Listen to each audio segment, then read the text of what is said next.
Welcome to Haripriya's health. పిల్లలతో పాటు పెద్దలు, మహిళలు కూడా పాలు తాగాలి అని వైద్యులు సిఫార్సు చేస్తున్నారు. కానీ పాల రంగు విషయానికి వస్తే చాలామంది పాల రంగు తెలుపు అని చెప్తారు.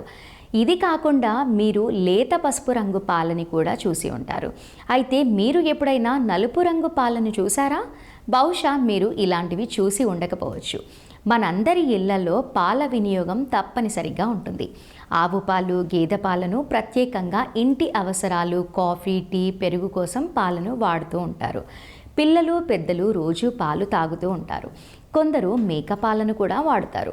అయితే ఈ పాలన్నీ తెల్లగా, స్వచ్ఛంగా ఉంటాయని మనందరికీ తెలుసు. కానీ ఒక జంతువు పాలు నల్లగా ఉంటాయి అని మీకు తెలుసా? అవును, చాలా జంతువుల పాలు తెల్లగానే ఉంటాయి. కానీ పాలు నల్లగా ఉండే జంతువు ఇప్పుడు తెలుసుకుందాం. ఆరోగ్యకరమైన జీవితానికి మంచి ఆహారపు అలవాట్లు ఎంత ముఖ్యమో అదేవిధంగా పిల్లల పోషణకు పాలు అత్యంత ముఖ్యమైనవి. దాదాపు పిల్లలందరికీ ఎక్కువగా తల్లి పాలనే పడుతూ ఉంటారు. కానీ కొందరు మాత్రం పిల్లలకి ఆవు పాలు, గేదె పాలు తాగిస్తూ ఉంటారు. పిల్లలతో పాటు పెద్దలు, మహిళలు కూడా పాలు తాగాలి అని వైద్యులు సిఫార్సు చేస్తారు.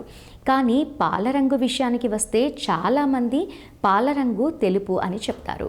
అది కాకుండా మీరు లేత పసుపు రంగు పాలని కూడా చూసి ఉంటారు. అయితే మీరు ఎప్పుడైనా నలుపు రంగు పాలని చూసారా? బహుశా మీరు ఇలాంటివి చూసి ఉండకపోవచ్చు. చాలా తక్కువ మంది మాత్రమే నల్ల పాలని చూసి ఉంటారు. అయితే ఇలాంటి నలుపు రంగు పాలు ఆడ నల్ల ఖడ్గమృగం నుండి వస్తాయి.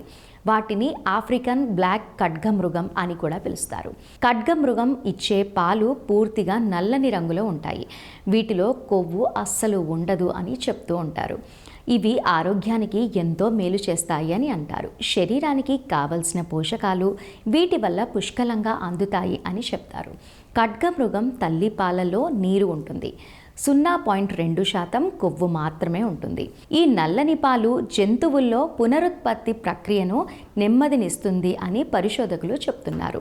అందుకే నల్ల ఖడ్గమృగాలు 4 నుండి 5 సంవత్సరాల వయసు వచ్చిన తర్వాత మాత్రమే పునరుత్పత్తి చేయగలవు. ఇది కాకుండా వాటి గర్భం సాధారణం కంటే కూడా ఎక్కువ.